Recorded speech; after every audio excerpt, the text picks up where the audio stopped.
അണ്ണാ നമസ്കാരം. നമസ്കാരം എല്ലാവർക്കും നമസ്കാരം. ഞാൻ എന്താണ് ഇവിടെ പറയേണ്ടതെന്നുള്ളത് എനിക്കറിയാത്തത്. കാരണം ലാൽ സാറിൻ്റെയും അച്ഛനായിട്ട് ഞാൻ അഭിനയിച്ചിട്ടുണ്ട്, മായയുടെയും അച്ഛനായിട്ട് ഞാൻ അഭിനയിച്ചു. ഇനി അപ്പുവിൻ്റെ അച്ഛനായിട്ടാണ് അഭിനയിക്കാനുള്ളത്. പിന്നെ അതിലുപരി എനിക്ക് ആൻ്റണിയുടെ മകൻ എന്ന് പറയുന്നത് നമ്മളുടെ മകൻ തന്നെയാണ്. നല്ല ആർട്ടിസ്റ്റാണ്. മായയുടെ പെർഫോമൻസിനെ പറ്റി ഞാൻ കൂടുതൽ പറയുന്നില്ല, കാരണം ബ്ലഡ് അതാണ്.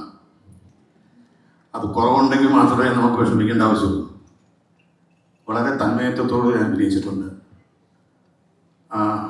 എന്താ പറയുക, സത്യത്തിൽ മായ അഭിനയിക്കുന്നതായിട്ട് തോന്നില്ല, ബിഹേവ് ചെയ്യുന്നതായിട്ട് തോന്നുന്നു. അതാണ് ഏറ്റവും വലിയ ഭാഗ്യം.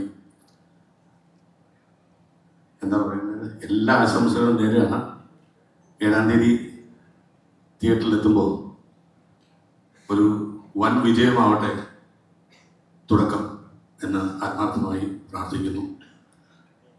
ഒപ്പം എല്ലാവിധ ഐശ്വര്യങ്ങളും ഉണ്ടാവട്ടെ എന്ന് വീണ്ടും പ്രാർത്ഥിക്കുന്നു. എന്നെ ഈ സിനിമയിലേക്ക് ക്ഷണിച്ച ആൻ്റണി, ലാൽ സാർ, ജൂഡ് മലയാളി, മറ്റേതിൻ്റെ കൂടുതൽ പ്രവർത്തിച്ച എല്ലാവർക്കും ഹൃദയത്തിൻ്റെ ഭാഷയിൽ നന്ദി രേഖപ്പെടുത്തുന്നു. ഒരിക്കൽ കൂടി എല്ലാ ആശംസകളും നേരുന്നു. Thank you very much. Thank you so much Sai ചേട്ടൻ കൊടുത്ത അഡ്വൈസിനെ കുറിച്ചൊക്കെ ഓൾറെഡി വിസ്മയ ഇന്റർവ്യൂസിൽ പറയുന്നുണ്ടായിരുന്നു. ഒരാളെ കൂടെ നമ്മൾ ഈ ഒരു വേദിയിലേക്ക്, ആർട്ടിസ്റ്റുകളുടെ ഒരു സെഷനിലേക്ക് നമ്മൾ വിളിക്കുകയാണ്.